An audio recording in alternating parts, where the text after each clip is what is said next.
Para inscribirte a Comava debes ingresar en el link que proporcionamos allí en nuestro perfil. Luego vas a ingresar en el formulario de inscripción, donde siempre ten en cuenta que puedes borrar los datos pidiéndolo. Acá vas a poder ingresar la fecha en la que te vas a inscribir y seleccionar el curso que vas a cursar. En este caso vamos a seleccionar masaje.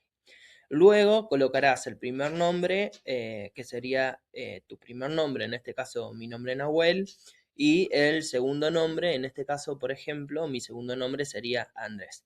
Luego vas a tener que colocar tu apellido. Allí en la sección apellido coloca uno si tienes uno solo.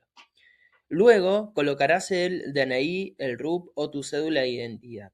Y por último el email. Recordá que estos datos que te vamos a pedir son para el proceso de inscripción y para los certificados que vamos a entregarte.